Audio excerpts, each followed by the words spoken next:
Participants and host. They are not necessarily the viewpoint of WBVP and WNBA, its staff, management, and advertisers. Thank you for listening to WBVP and WNBA.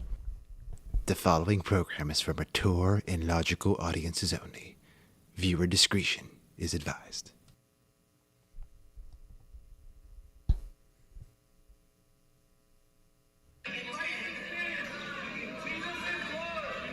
Oh, you guys are at the wrong rally.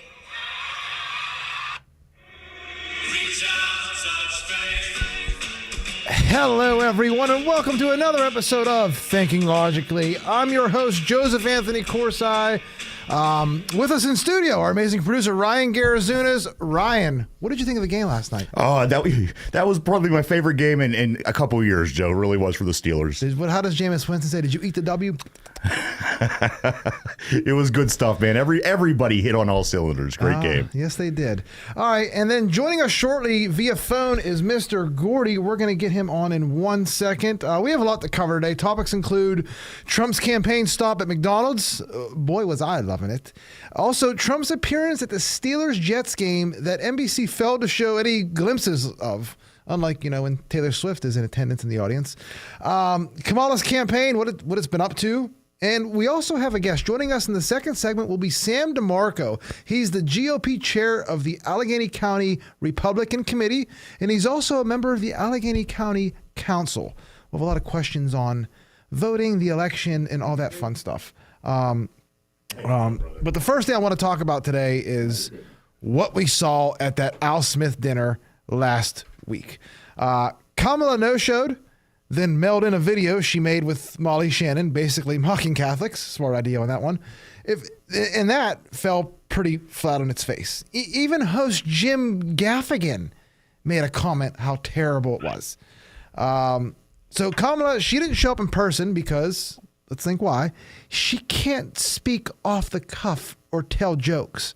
She would have probably had a total meltdown, panic attack, whatever you want to do in front of everyone. Trump, on the other hand, he killed it. Absolutely killed it.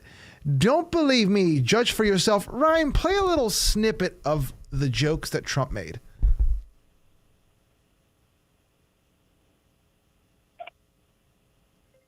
Chuck Schumer is here looking very glum. Just he looks glum. He looks glum. But look on the bright side, Chuck, considering how woke your party has become. If Kamala loses, you still have a chance to become the first woman president. But unfortunately, Governor Walz isn't here himself, but don't worry, he'll say that he was. He's going to say he was. But Catholics, please don't be too insulted by Kamala's absence. If the Democrats, he says, thank you very much, I appreciate it. If Democrats really wanted to have someone not be with us this evening, they would have just sent Joe Biden.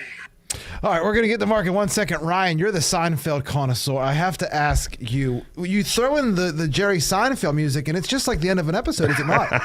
Yeah, that was really good. I was expecting to hear the Castle Rock, and then the guy, yes. Dun, dun, dun, dun, dun, dun, dun. I just totally felt that, yes. Mark, are you in the show yet?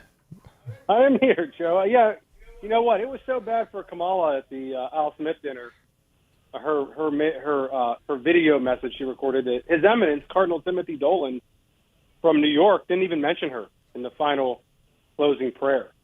So that goes to show you how cringe her video message was. And Joe, that right after the Al Smith dinner, we saw a rally where a rally goer at a Kamala rally said, "Jesus is Lord," and she said, "Oh, I think you're at the wrong rally. You need to be at the smaller one down the street."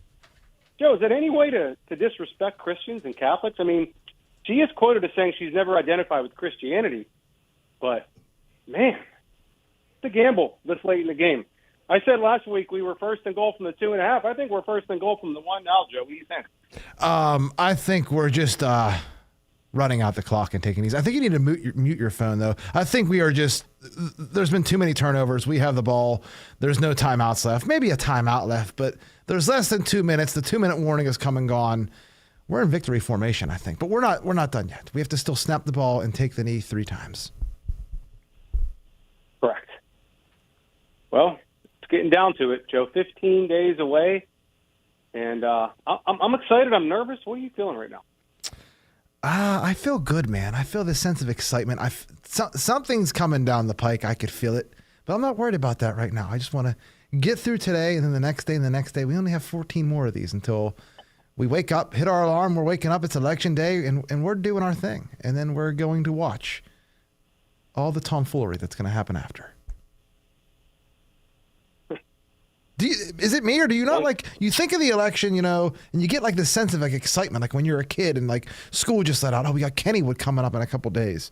It's like that, man, for me. I don't know. Well, I've been sitting here just reflecting back on the last, 2.5 years since we started this, thinking now we're finally here. We're finally at the point we've been talking about and we've been waiting for 3+ years now, and it's coming up. And I'm excited. Like I said, I'm nervous, but at the same time, I'm kind of a little bit bittersweet seeing Trump in the final days of his last campaign, which has been a brilliant campaign by far. He's done some amazing things over the last several months, but just seeing, we're never going to see anyone like Trump ever again, and just seeing this come to an end is kind of bittersweet in a way too. You make a good point, because I am going to miss everything we've seen this election cycle, from him smiling in the courtroom portrait whenever the one case was dismissed, to him raising his fist all bloody, to what we saw on Sunday at McDonald's, where the fast food chain McDonald's changed their name for just one day to Donald's. They dropped the Mick. Just Donald's. Let's cover this. So the New York Times did a fact check on Kamala Harris, first of all, working at McDonald's. That's what started this whole thing. They were unable to verify her claim she worked there. So what did they do? They just quoted her campaign and I think her friend. And based on that, the Kamala campaign's word, they called Trump a liar for saying Kamala never worked at McDonald's. They put out a statement. Then McDonald's went and put out a statement. Listen to this one, Mark. Listen to what's in I think it's a company-wide statement, so it's not like an external, it's just, an internal email. While we and our franchises don't have records for all positions dating back to the early 80s, what makes 1 and 8 so powerful is the shared experience so many Americans have had. Again, there should be W-2s. But let's talk about this trip to McDonald's. There were so many photos that looked like they could have been Norman Rockwell paintings. The question I have, Mark, when will the media write the fake article stating how Trump serving unhealthy fast food from McDonald's alienated RFK Jr. and all of his supporters and followers? Well, I want to read you a headline from Newsweek about this. And this is from Newsweek. This is not a joke. This is not from The Onion. Rumors have been circulating on social media that former President Donald Trump's visit to the popular fast food chain was staged. You think? Pretty much everything is staged in political campaigns. It wasn't some impromptu visit. Just another example of the disgraceful fake news. Well, can we just name a few things that were staged? Like Kamala's visit to Permanis, where she threw all the patrons out, and the campaign kicked everyone out and then bust in their own fake crowd. How about the media? What was the other thing? The fake set Joe Biden had when he would go downstairs in the White House to sign executive orders. At least Trump didn't have the names of the people coming through the drive-through line. Secret Service may have, because, Trump was recently shot in the face a few weeks ago. You know what else was staged, Mark? And then I'll give it. Kamala Harris's trip to the border, and even worse, Chuck Schumer's staged cookout picture where he had cheese on the grill on raw hamburger meat. That was staged. The whole 4 years have been staged. Good, I'm sorry. This is from, we saw this picture on X of Trump with his hand out the window. Honestly, Joe, probably one of the more iconic pictures I've ever seen. I saw some things yesterday that said the photo that is going to win Donald Trump the election. Trump has a genius for exposing the lowest qualities of his enemy. By proudly putting on a McDonald's apron, he got them to spend 24 hours deriding one of the most common jobs for low-income Americans, revealing once again their utter contempt for the working class. This picture is like you said, a Rockwell painting. Truly iconic. One of the more iconic photos I think we've seen of our generation, to be honest with you, a political candidate for president doing this. It won't be the last time we see that picture. And then one of the videos of him putting fries into the fry holder thing. He says, "Tight. We got the salt on it. Never touches the human hand. Nice and full." Great commentary as he's going through this, and then he gives food, to the people coming through the drive-thru. We heard some people. I think one lady said, "Please don't let the United States become Brazil." And we saw another Indian family drive through. So then Joe, what about all the people that were on the streets around the McDonald's just wanting to get a glimpse of the motorcade? That was unbelievable. The whole scene was great. How he interacted with the people at the drive-thru, how he talked, very friendly, very wow. I was honestly impressed. I'm a big Trump guy, but I was even impressed with how he handled himself, and he did it in a white suit shirt, and a red tie, and that had to be very hot. As someone that worked fast food for a year at Wendy's, sworn enemy of McDonald's, it's very hot working over that fry machine and sweat. It's all grease, Yeah. And then the Kamala campaign tries to disparage the McDonald's he visited by tweeting out that it was cited for health code violations. Why would they do that? In the past. We'll just talk about a scorched earth policy. We're just going to bring everyone down, including the franchise that gave Trump a free campaign photo op. Oh man, these people aren't normal. I mean, they're sick human beings. But great day for Trump. I mean, he was at McDonald's. He was at Lancaster. He held a rally, and then he visited the Steeler game. And let's get into that right now because you were there. I want to get what you saw, what your opinion. I watched it on TV, man. I fell asleep right after the interception that bounced off of Garrett Wilson's face mask, like we were watching Little Giants or something. Let's hear it. I heard you rode in the elevator with Secret Security. Heard good things, crazy things. Yeah, I walked into the stadium. I noticed enhanced security right off the bat. The U.S. Secret Service was right at our security checkpoint. How big and how tall were they? Well, it was just one guy. He was dressed in some sort of fatigues, but they were examining people's bags and people's whatever they were bringing in, like people that were working the game, pretty thoroughly. They were opening up things which I've never seen them do, and then we proceeded to go through the X-ray, the scanners, like the TSA machines you see in the airports, and there were definitely more enhanced protocols there as well. Either Secret Service or TSA agents were there looking at the screeners, which I never see going into the stadium. On top of that, riding in the elevators in Acrisure, there was a Secret Service gentleman riding in the elevator the entire time the couple times I was in the elevator, the same guy was in there. And I said, "Are you from the Pittsburgh field office?" He said, "No, I'm out of D.C." And I said, "Okay, I'm thinking he must be part of the Donald Trump detail then." Trump went in. He entered, I believe, in the suite entrance. There's two glass doors that face the Science Center. There were black curtains up, so you couldn't see in on those doors. He actually went in on a side door that was like cordoned off with like this white tent, like tunnel-looking thing that they made. So he went in a side door, black curtains in front of the suite entrance. So he went in there, and then as you go through there, there's the elevators that go up to the suite level, and he went up into there. And he was in a suite.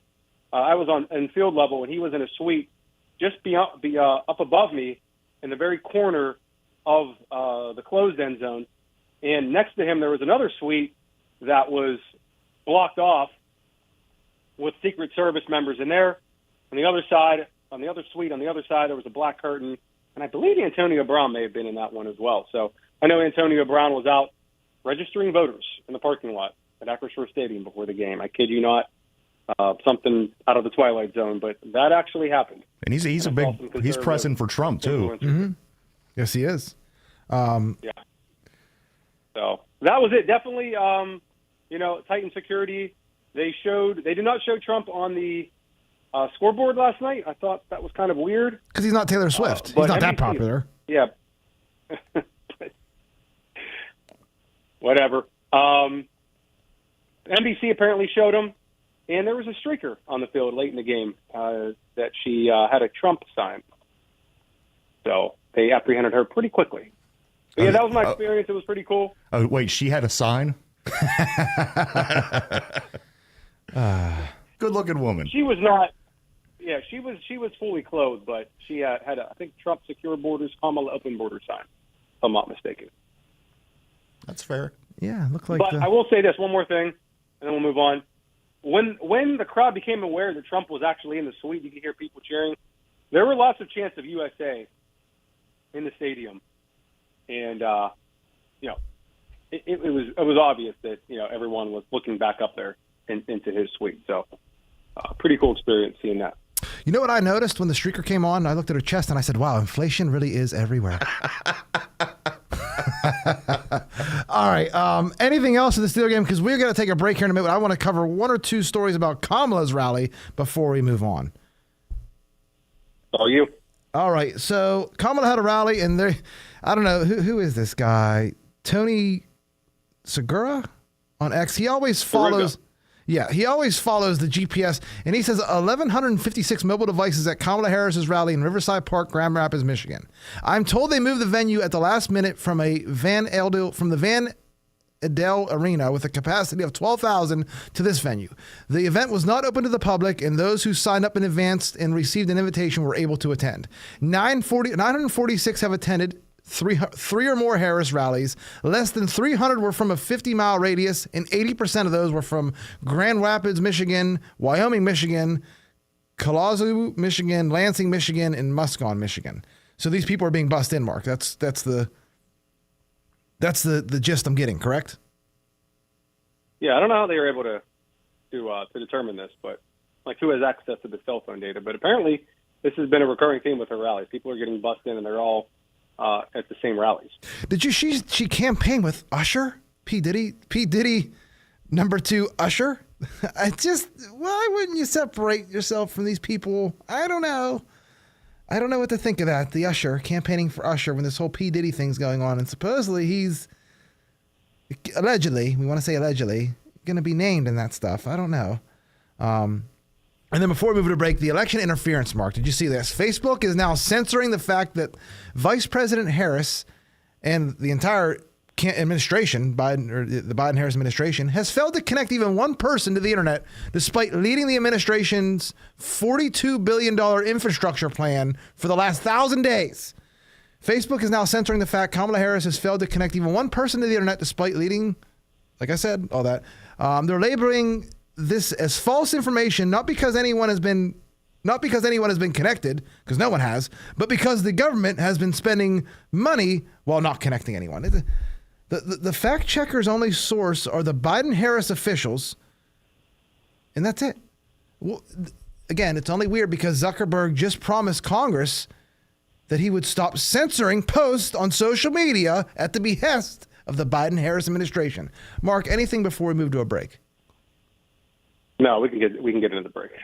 All right. We're going to take a break. When we return, special guest, Councilman Sam DeMarco from Allegheny County. Stay tuned. You're listening to Thinking Logic on 99.3 FM WBVP. It's Joe Corsi here from Thinking Logically to tell you about Beaver County's #1 realtor, Mark Galla with RE/MAX Select Realty. With over 10 years experience, Mark knows all the ins and outs of the real estate business, so whether you're looking to rent, buy, sell, or swap your house, you can rely on Mark to take the hassle out. Mark Galla of RE/MAX Select Realty, going above and beyond. Getting into the lineup and making the team is easy at Freedom United Federal Credit Union. Training camp is starting and you are invited. This is Coach Andy Dangle, and I'm looking for new teammates. Membership is open to many organizations and groups throughout the county. Join my team at Freedom United Federal Credit Union. Details and applications are available now. Visit Freedom United Federal Credit Union today. Member NCUA, Equal Housing Lender. Tri-State Sporting Arms on Main Street in New Brighton is now open. Stop in and explore their extensive selection of high-quality firearms, pistols, and accessories. Tri-State Sporting Arms also pays top dollar for used firearms. Their experienced and highly trained staff is here to assist you in selecting the right firearm for you. Stop on down to Beaver County's newest firearms store, Tri-State Sporting Arms, at 807 3rd Avenue, New Brighton, or check them out on Facebook. The views and opinions expressed on WBVP and WMBA are those of the participants and host. They are not necessarily the viewpoint of WBVP and WMBA, its staff, management, and advertisers. Thank you for listening to WBVP and WMBA. Welcome back to Thinking Logically here on 99.3 FM WBVP. Earlier in the episode, we were talking about the Al Smith dinner, Trump's awesome jokes, Trump's trip to McDonald's, and Kamala's crazy campaign where all the cell phones at the rally seem to be from the same area. Anyway, now we're going to be talking all things election, and joining us via phone is GOP chair of the Allegheny County Republican Party, Councilman Sam DeMarco. Sam, how are you? I'm good, Mark. Thanks for having me today. Thank you. This is Joe. Mark will be here in a second. He has some questions. That's okay. Sorry, Joe. We have tons of questions, though. So many. First question I have right out the gate. We're being told, or at least I'm hearing everyone from the news to people on social media, that election results in PA won't be known on election night, possibly even days after. Number one, how is that fact already known? And number two, why can't we get these results on election night? Why is there no pre-canvassing here in PA? Who stopped that from happening? Well, first, a couple of things, okay? The reason why folks are coming out and saying that today is they want to make sure that they're trying to set expectations for folks so folks don't, automatically think that the results are going to roll in at 11 p.m. on election night and then get upset or worked up, when they don't. The issue is not the election day voting. The issue is being able to take and pre-canvass and canvass all of the mail-in and absentee ballots that come in. Now, when the state legislature passed Act 77, and with the updates that they've done since, they never mandated or wrote into the statute how the 67 counties that make up the Commonwealth of Pennsylvania are supposed to administer those elections. So everybody does it a little bit different, okay? And that's where you run into some of the problem. Also, initially, when they did this, they did allocate money for all the counties to be able to acquire additional resources. Some of your smaller counties, Joe, the same people that they're expecting to open up the mail-in ballots are the same people that are working the polls on election day. So that was a challenge that we had to get worked through in 2020.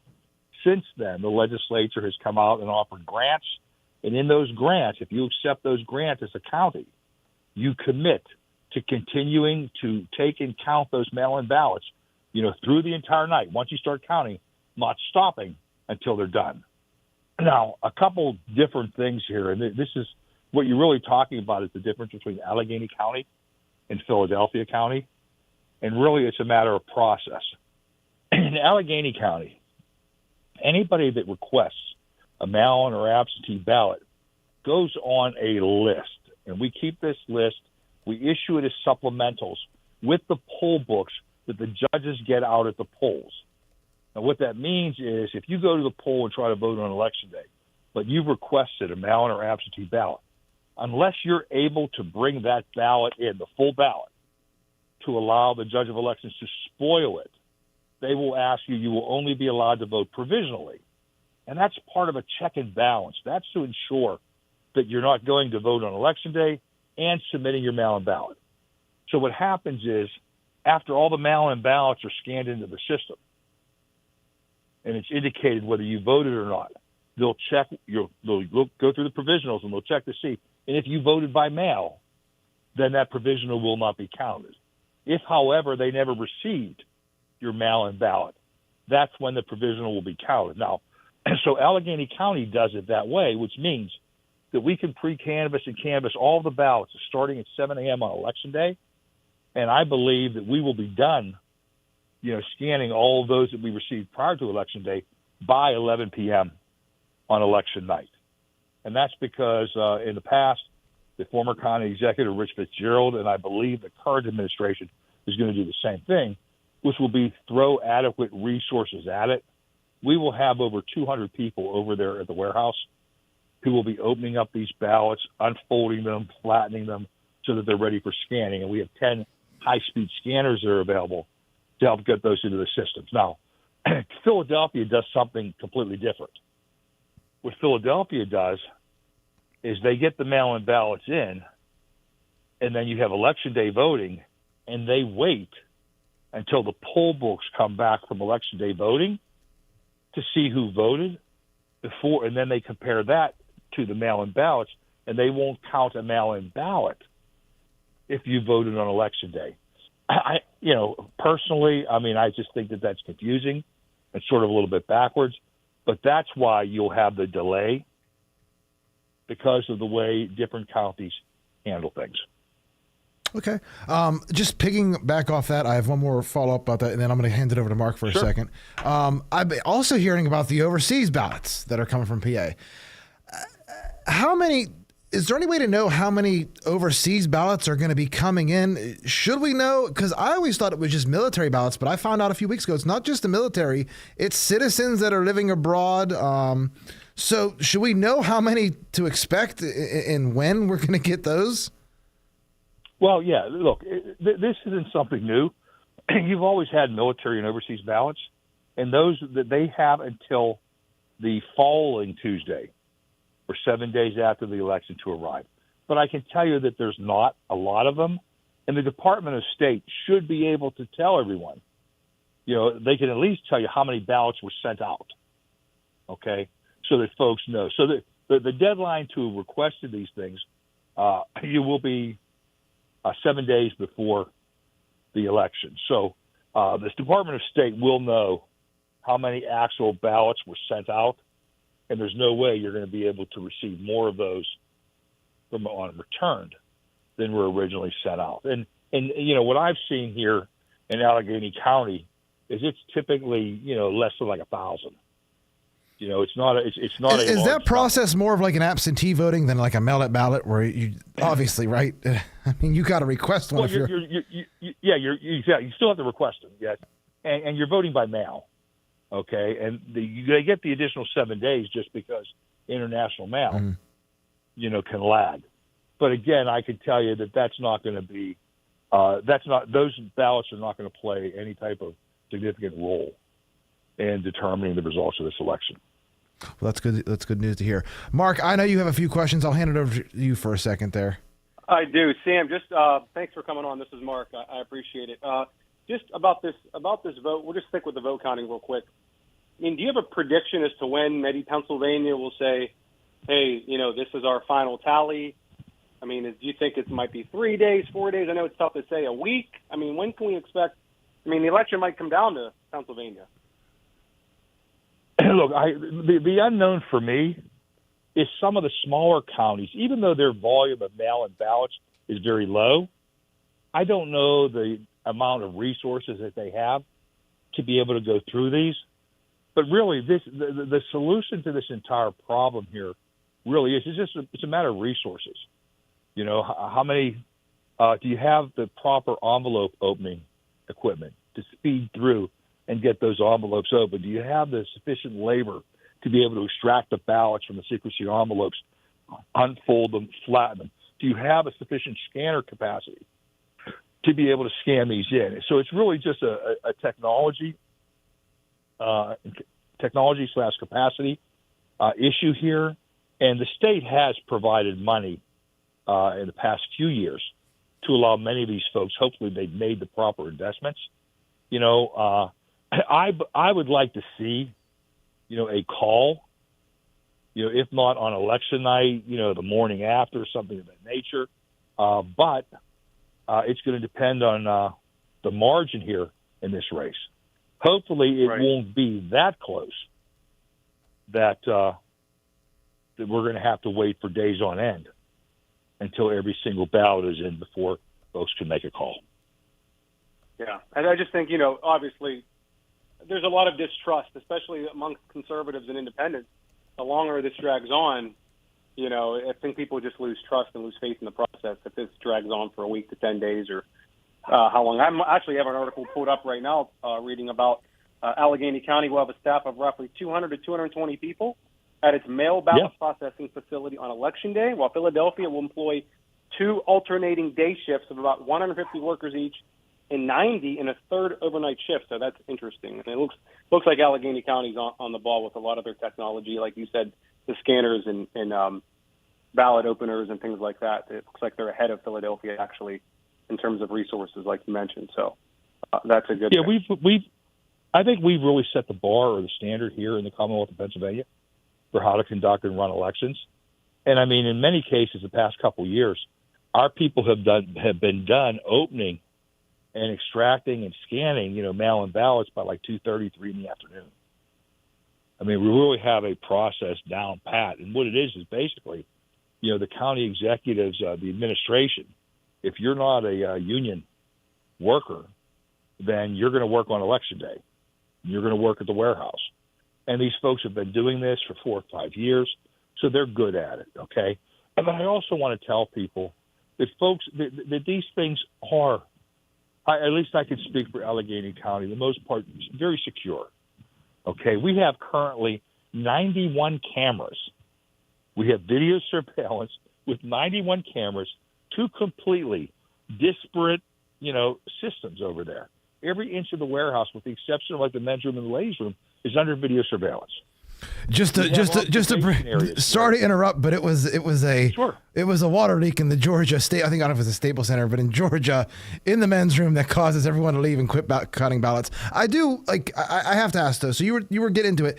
Sure. Pretend I wake up every morning and eat crayons for breakfast, and explain what it's like inside these rooms where they count the ballots. Because in 2020 we had these 6-foot rules where no one could be closer than 6 feet, and you couldn't see. We had complaints and stuff like that. Is all of them like funny rules from 2020? Is that like out the window now for good? Well, no. I mean, look, the law that was passed by the state legislature just says that observers have to be in the same room, okay? You're going to have every party and every candidate is allowed to have an observer there. So you can't have 50 people standing over the shoulder of somebody, okay? Mm-hmm. But I can tell you that in like the observation area where we have in the one room in Allegheny County, you're sitting in the observation area. Right over top of your head are 4 to 5 75 to 80-inch television monitors with multiple feeds showing you what's happening in every other area of that warehouse. You are 20 feet away from the people that are scanning these ballots, okay? So folks say, well, we can't see. Well, you know what? When you're a poll watcher in the poll, you're not able to see who the person selects either, okay? I don't see that as a problem. What you can see is no one's over there with a pen marking things. Do you know what I mean? Mm-hmm. Absolutely. When the workers come into that facility, they have to go through a magnetometer. We have police officers there. They have to leave all coats, jackets, sweaters, purses, bags. Everything gets left on the front on these like long, I don't know what you call them, wheeled dolly type tray things. All right. So, and people are sitting openly at these long, like picnic benches, and things are being opened and passed down. There are no trash cans. There are no bags. You could see that nothing other than the work that is supposed to be taking place is taking place. Okay? And I can tell you that the problem here has been with the distrust from 2020 that the method by which we take and vote in the process, if you talk to any of the election officials in any of the counties, is much more complicated or arcane than folks would typically think of. And anytime someone doesn't understand the process or what's happening, that's when suspicion jumps in, So I can tell you that when in 2020 we had 39 cameras in there. Like I said, we have 91. We put cameras directly over top of each individual scanner, so you can see down to what that person operating that scanner is doing. Then I had folks say, well, when they take the memory sticks out of the scanners and they take them into the room to upload them into the system, that's the black hole. We can't see it. Well, the room is small. I can't put 50 people in there, but you know what we did? We put cameras in there too. Okay. So we have taken steps at every part of the process to try to take and ensure that there's a level of transparency that can evoke trust in folks. And I know that this isn't going to be enough for many of the people out there. Listen, I get that. I'm sorry that they feel that way, but I get that. But I think that their efforts will be much better spent trying to get folks that believe as they do to get out and vote and have their voices heard than worrying about, a potential vote being counted by somebody that shouldn't have cast it. Okay. Yeah. Well, you've definitely addressed, I think, a lot of concerns from people just by in the last 5 minutes, of talking about this. So I feel confident Allegheny County will have, everything, processed efficiently and accurately. So, Sam, you're kind of like the voice of reason for me out here in Allegheny County. I moved out here a few years ago from Beaver County, and I live near you in the West Allegheny School District. So, obviously, there's a lot of conservatives, but you're a great follow on X, on Twitter, and sometimes I look to you when I see this new leadership in Allegheny County doing what they're doing, basically. The Sarah Innamorato, the Summer Lee, Bethany Hallam, Mayor Ed Gainey. Every time something happens, you're the first person I look for some just mental clarity to see, hey, what is Sam saying about this? Sam, I have to ask you, how did Allegheny County turn into this bastion of liberalism? They're not even moderate Democrats anymore. We're talking dealing with the far, far left, and it was never like that 10 years ago. I just don't understand what happened out here. But luckily, we live in a very conservative area in western Allegheny County. But, how did it turn into this? Well, look, you have to go back and look at party registration. The last Republican mayor in the city of Pittsburgh was elected back in 1933. And the last Republican county executive had been elected in 1999. So essentially for the last 20-plus years now, we've had Democrats running the county. And for the last 90, you've had Democrats running the city. And the registration is such that even though we're making inroads, there are currently more Republicans in Allegheny County than there are in any other county in the state. We have over 270,000 as of today, okay? But you still have about 517,000 registered Democrats, so it's just under a 2-to-1 margin there. So that's typically why, as politics has moved and it's become more polarized, Mark and Joe, it's become more tribal, and it's almost like folks vote for the person with the same letter by their name, almost like Steeler and Browns jerseys. You know what I mean? Instead of looking at the individuals, their character, determining their policies and the effect that they would have on them and their families. And I don't know that we'll get back to that anytime soon. I spoke before a cohort of veterans here back in July, and I was joking around, and I said, hey, if I was on the beach and came across a magic lamp and a genie popped out and said, you could have one of 3 wishes. You can provide world peace, end world hunger, or truth in political ads. I said, I'm going to have to take the latter, okay? Because things have gotten so bad here that we need to absolutely do something. But in Allegheny County, it's not unusual for Democrats to have that significant edge because of the voter registration advantage. Now, as it gets to progressivism and the Summer Lees, the Sarah Innamoratos, Ed Gaineys. And one of the other things we found, and you see this, not enough people get involved. Primary elections tend to be very low turnout elections. So a small but vocal minority can have an outsized influence on the results. And that's what happens. These folks got elected by activists. When Ed Gainey beat Bill Peduto, his winning vote margin was like 7,000 votes, but it was less than what Bill and Tony Moreno, who had also been running on the Democrat ticket, had received. So he gets in on a plurality, not a majority. And we've seen that happen elsewhere. Sarah Innamorato, when she was selected or nominated by the Democrat Party in last year's primary, She only got 38% of the vote. That meant 62% of the Democrats that were voting didn't vote for her. But becoming that nominee, and with their registration advantage, that allowed her to narrowly beat, Joe Rockey, the Republican who was running for county executive this past year, by about 8,000 votes. So, look, we're trying to make a difference. We want to register as many folks as possible. We want to get them to the polls as possible, and that's a big disappointment. Let me tell you, last year when Joe Rockey lost, we got the number of Democrats to cross over and vote for him we hoped for. We got the number of independents. What we didn't get were Republicans. We had 256,000 registered Republicans in Allegheny County at the time, but only 112,000 came out and voted. Wow. And I don't know why. We had the money. We raised over $3 million. He was on television. He was in the mailers. We were doing commercials. I mean, everything that you could think of. But folks didn't feel it was important enough to get out and vote. And that's why today you have basically Democrat-run get-out-the-vote operations, which are these satellite voting locations and things like that, sprinkled throughout the county. Because as a minority member on the Board of Elections, I can't stop it.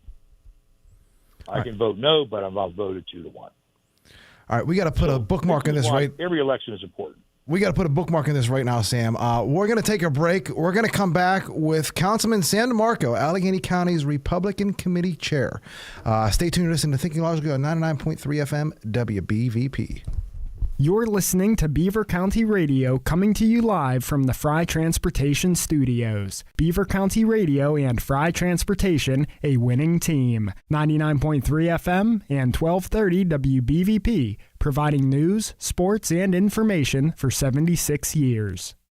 They're back. New Brighton's annual Halloween parade is back this year by ghoulish demand. Make plans to come enjoy this spooky New Brighton tradition Wednesday, October 23rd, starting at 6:30 p.m. Legend says that this parade full of your favorite ghosts, ghouls, goblins, fire trucks, and bands started back in the 40s. If you would like to dress up in your favorite costume or have a group, band, or float and want to be in the parade, email nbparade@gmail.com. Beaver County Radio will broadcast the parade on Facebook Live so that family and friends around the world can be a part of this tradition. The parade features local bands and, of course, the best thing about Halloween, candy.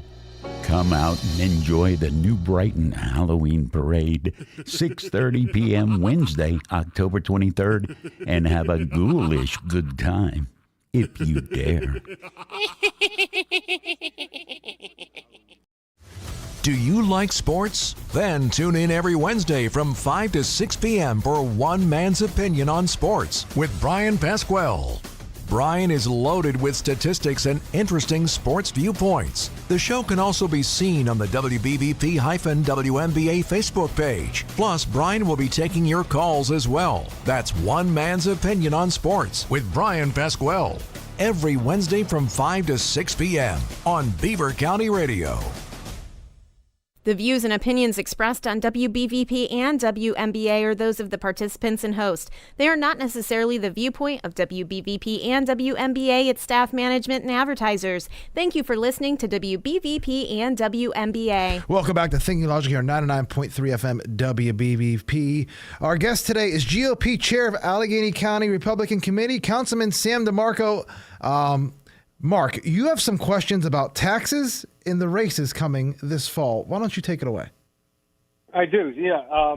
Sam, we mentioned on the show last week, radical leftist Sarah Innamorato went to you as part of the Allegheny County Council and proposed raising taxes, property taxes here in Allegheny County by 46% in a budget that's, north of $2 billion or $1 billion? Well, the overall budget is over $3 billion, but she's talking about the operating budget, which is over $1 billion, yes.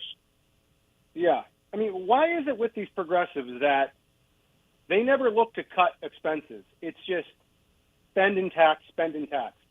you had a great point. You told her we need to look at some austerity measures here, and we need to look to cut something out of this budget. There has to be some areas that can be cut where you could not have to put on the property tax owners or the taxpayers of Allegheny County a 46% tax increase. I understand that taxes haven't been raised in a long time, but 46% at one time is a significant impact. But what is it with these people that they just want to spend in tax without looking at cutting? And the liberals with her, like the Bethany Hallams of the world, will just go along with her and say, yeah, we need to do this. We need to pay these taxes to support the programs here in Allegheny County. I don't understand it whatsoever. I can't get into that mindset of just, this is good for us. Well, I don't think it is good for us. I mean, she came to us with a proposed tax increase of 46.5%, wanted to raise about $170 million. I mean, that by far would be the largest tax increase in the history of this county. Okay? And what's lacking from the entire plan was any sort of plan for growth, for broadening the tax base, for inviting new investment in business to the region, creating more jobs, getting more people to move here. Now, yes, when you ask why do they do this, I think these folks don't get into public service because they just want to serve the public and help people. They want to do something, right? So they tend to look at this as a purse and themselves, in many cases, as Santa Claus, and they want to take from this purse and give people things. And unfortunately, those things they want to give people have a cost. And the problem is many of these things aren't part of what you would consider the core role of county government. It's not law enforcement. It's not the judicial system. It's not public works. But, they'll say, well, I want to help people. So I want to help the homeless. So I want to provide $5 million for housing over here. Oh, many families, they struggle with the cost of child care. So I want to provide $5 million to take and do child care over here. Oh, we're going to have to borrow $33 million from our reserve fund. So I want to pay that all back next year, which would then give me a $33 million cushion each additional year. Okay? And these are the things that they come out with. And then they disingenuously come out and try to say, oh, it would only cost the average homeowner $15 a month, because they're viewing the average home, they say, as being assessed at $110,000. That's balderdash. Okay? I mean, it would cost my taxes alone here, where I live, and if you said, Mark, of the West Allegheny School District, would go up $874 a year. Okay? That's significant money, and I worry about, in Allegheny County, over 20% of our population are seniors. They're 65 or older. The overwhelming majority on a fixed income. And while you're worried about taking money from them to give to others, you're running the risk of putting them out of their homes or into a worse situation, forcing them to choose between eating or paying their taxes, between taking medication or paying their taxes. And one of the justifications they used for this was that, because there hasn't been a reassessment in years, what's called the common level ratio, which is being applied to the appeals that many commercial properties are filing downtown, is resulting in them being assessed at much less than what their actual market value is, that we need to go out and do this. And I'm concerned that we're going to hit our homeowners, one, with this huge tax increase. Two, there's going to be a reassessment at some point, whether she decides to do it or the courts mandate it. And that's going to be a double hit for over 200,000 property holders here in Allegheny County. Your school districts are going to raise taxes. You got Alcosan in their consent decree has already indicated that they're going to be raising sewage rates. I mean, when does it stop? When do we own our own homes? When can we, retire in the homes that we've built on the property that we've improved? I heard someone say you will own nothing and like it. I heard someone say that a couple years ago. Can't remember who it was. Maybe Klaus Schwab. Yeah, that seems to be their prevailing attitude, right? Yeah. And so someone has to fight it, and I'm one of the ones doing so. But, again, guys, this gets back to people understanding that their elections are important.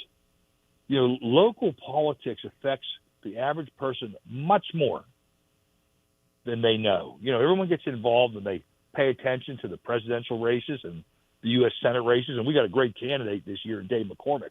We got to get him across the finish line. But it's your local elections. We need good candidates to run for county council. We need good candidates to run for our local borough and township councils or supervisors. Because these are the folks that make the decisions that impact what you as a homeowner pay. And too often, A, folks don't step forward to run for the offices, and B, they certainly don't come out and take and, vote enough, as evidenced by last year's election. Think about this. If Joe Rockey had won that race, we'd have a real executive dealing with these financial situations, somebody who's managed billion-dollar budgets at BNC and managed thousands of employees. And even if taxes did have to increase, it certainly wouldn't be by this amount. And you could bet we'd be looking at how do we spend this money more effectively and efficiently. You wouldn't have people worried about the elections and satellite voting offices and things of that nature because they wouldn't have occurred. I mean, they say elections have consequences, but unfortunately for so many of our folks, they're so busy raising their families, working for a living, supporting their children in athletics or academic things, that they're not paying attention to what's happening, and their lives are being hammered because of it. Yeah. I will say Joe Rockey losing that race was a gut punch, and I knew what was going to happen if he lost that race, and now we're seeing it unfold right before our eyes here in Allegheny County, unfortunately. So I want to reinforce our audience. This is why the state elections matter more than the presidential election. That's important too, but the state elections matter more to your life than anything else. It's just, they're not as fun. Let's be real. They're not as fun. It's like watching the NBA versus, I don't want to say WNBA because it's not that boring, even in politics, but Ryan's getting mad at me over here, my producer. Elon Musk said he wants to invest in Allegheny County. I mean, what are the chances Ed Gainey reached out to some of his people or Sarah Namarato or somebody and said, hey, we're open for business? I guarantee you that did not happen, though. They probably out of spite for Elon Musk. I can't guarantee something that I'm not aware of, but I would believe that it didn't occur. I mean, I was fortunate enough to attend the UPMC health system. They did a topping off ceremony for the new Presbyterian University Hospital Tower that they're building in Oakland, 31 floors above the streets in Oakland. And I was the representative from the county, and City Controller Rachel Heiser was the representative from the city, because Gainey and Namarato don't have a relationship with an employer here who employs 100,000 people. I mean, this is what's wrong with our folks electing these folks. They should be looking to what can we do for you to get you to expand and hire more folks. What can we do to talk to you about potentially maybe helping us out in a payment in lieu of taxes type scenario to address some of these shortfalls in revenues we're experiencing, particularly in the gaps here, while we're between reassessments or things. I mean, but there's no relationship there. Very disappointing. That's unfortunate. All right, Mark, we got another minute or two. Any more questions? And then we're going to let Sam go. He was great. We're going to have him. I don't want to have him back on. Hopefully everything goes smooth with the election, but we might have to have him back on in a couple of weeks. Sam, no, thank you a lot for jumping on with us today. We really appreciate it. Where could people find you, Sam? Yeah. Listen, my pleasure, guys. Listen, you can find me. I'm on X at SDemarcoII. That's SDEMARCOII at SDemarcoII. That's my handle on Twitter. Just if you look up Sam DeMarco, it'll show you me there. You can reach me at the county council offices, 412-350-6490. And I'm on Facebook. I'm out and about. But folks, look, I am the at-large member of Allegheny County Council and determined to represent all the people and do what's best for the people of Allegheny County. Well, I want to help all of those who need it, but I also respect all of those that we're trying to look to for resources with which to do so. And we have to be cognizant of those folks as well. Thanks for having me, guys. Wise words from a wise man, Councilman Sam DeMarco, Allegheny County Republican Committee Chair. Thank you, Sam. We're going to take a break. When we come back, we have a couple more things we're going to talk about. You're listening to Thinking Logically on 99.3 FM, WBVP. It's Joe Corsi here from Thinking Logically to tell you about Beaver County's #1 realtor, Mark Gulla with RE/MAX Select Realty. With over 10 years experience, Mark knows all the ins and outs of the real estate business, so whether you're looking to rent, buy, sell, or swap your house, you can rely on Mark to take the hassle out. Mark Gulla of RE/MAX Select Realty, going above and beyond. They don't call her Confiscation Kamala for nothing. Don't take it from us. And I support a mandatory buyback program. A mandatory buyback program? That means the government forcing you to turn in your firearms. To what lengths would Kamala go? Well, she doesn't even support the individual right to own a firearm. I'm prepared to take executive action and put in place a ban on the importation of assault weapons into our country. We get it. Sometimes it's tough to understand what she's talking about. But on the Second Amendment and your rights, Confiscation Kamala has been crystal clear. Her gun control agenda comes straight from that petri dish of bad ideas that is California. She can claim to be a gun owner all she wants, but we all know she's the same anti-gun California radical she's always been. Don't be left defenseless. Defeat Confiscation Kamala. Vote Trump like your life depends on it, because it does. NRA Political Victory Fund paid for and is responsible for the content of this advertising. Not authorized by any candidate or candidates committee. NRAPVF.org. Tune in to Driving in the Fast Lane with Frank Sparks on 99.3 FM and 1230 WBVP, Monday through Friday from 6:30 to 9 a.m. Frank will talk about what's happening in the news, locally, regionally, and nationally. There's also music to get you started for the day, and Curtis Walsh will have the news. The show is brought to you by Patriot Home Care, so set your radio dial to 99.3 FM and 1230 WBVP. We're streamed live on BeaverCountyRadio.com, so you can listen every morning on Beaver County Radio. Seen all the construction here in Beaver County? Work on the Frankfurt Bridge, sewage improvements in Hopewell and Beaver, the connection of Darlington residents to the Beaver Falls water system after the Norfolk Southern derailment, and replacement of the Montgomery locks and dam. It's the largest infrastructure project in 50 years, and it's the work of Joe Biden and Kamala Harris. Donald Trump held press conferences saying he was going to fix our infrastructure, but he failed. Too busy tweeting. Failed to build a wall, didn't get Mexico to pay for it. We lost 3 million jobs and got stuck with the largest deficit ever. It's simple. Should we support the failures of Trump just so he can give himself and his billionaire friends like Elon Musk more money? Or move our part of Pennsylvania forward with Kamala Harris and Tim Walz? America's Future Majority Fund paid and is responsible for the content of this advertising. AmericasFutureMajority.com. Not authorized by any candidate or candidates committee. The views and opinions expressed on WBVP and WMBA are those of the participants and host. They are not necessarily the viewpoint of WBVP and WMBA, its staff, management, and advertisers. Thank you for listening to WBVP and WMBA. Welcome back to Thinking Logically here on 99.3 FM WBVP. We had Sam DeMarco on talking elections, voting in Allegheny County. One of the stories we did kind of delve into was Elon Musk. This is from Rolling Stone. PA Governor Josh Shapiro wants Elon Musk investigated for giving cash to registered voters. Remember, Elon did say he was going to give $1 million a day to everyone that signs that petition. Governor Shapiro called Musk's $1 million giveaway deeply concerning. Now, it's only weird because this is Josh Shapiro, someone who got $4 million from Jennifer Duda, a California investor, $1.6 million from Jeffrey Epstein's good friend Reid Hoffman, and $1.5 million from William Harris, the guy that I think that invented TurboTax. Maybe Elon should have just given Josh Shapiro $1 million to get him off his back. That's how this works, right, everyone?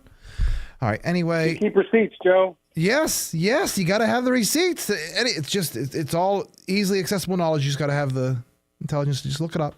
All right, Mark, we're almost done with October. Halloween's in almost 10 days away. We're not through October. Are we done with the October surprises, or are we going to see more, you think? Well, never say never. We did see President Xi Jinping from China in military fatigues, so that's probably not good. And told his country to prepare for war with Taiwan. So who knows if that'll happen between now and Election Day. We also heard about, I guess somehow the Israeli plans for Iran were leaked somewhere. So that wasn't good either. I don't know, Joe. I think it's too late for October surprises here with either of these two candidates in regards to Trump and Kamala Harris, but never say never. All right. I think something big is coming, man, and I think it's coming either this week or next week. We're running out of time here. Something big is coming down the pike. Domestically or foreign? I don't know, but it's an October surprise, so I'm going to say it might be domestic. You go foreign with the fatigues, I'll say domestic. All right. We got an election in about, 14 days here, Mark? Anything else before we head out here? Stay vigilant. Stay alert. I mean, we're at the finish line, guys. If you haven't voted, get your mail-in or ballot in, or vote early in person at the Beaver County Courthouse. Vote early. Also, 2 games tonight. Bucks and Ravens and Chargers and Cardinals. Mark, who you like? Bucks and Cardinals. All right. Ryan, who you like? Same thing. 2 NFC wins helps the Steelers out any way you slice it. So Cardinals and Buccaneers. I'm going to go the Bucks, but give me the Chargers. Go, Chargers, go, as the Governor Nader used to say. All right, guys. Chargers. That's it for today. An election in 14 days. Get prepared. Talk to people. Get them to come out and vote. Make sure they're voting. Bring them to the polls. Tell them all the information that the media, the news media, isn't telling them. Keep it secret. We can't do another 4 years with this administration or administration like this leading the country. It's only the luck of fools we made it this far the last 4 years. So stay tuned. Stay frosty. We'll be back Thursday, 5 to 6 p.m. Standard Time. Thinking Logical, 99.3 FM, WBVP. The views and opinions expressed on WBVP and WMBA are those of the participants and host. They are not necessarily the viewpoint of WBVP and WMBA, its staff, management, and advertisers. Thank you for listening to WBVP and WMBA. You're listening to 99.3 FM,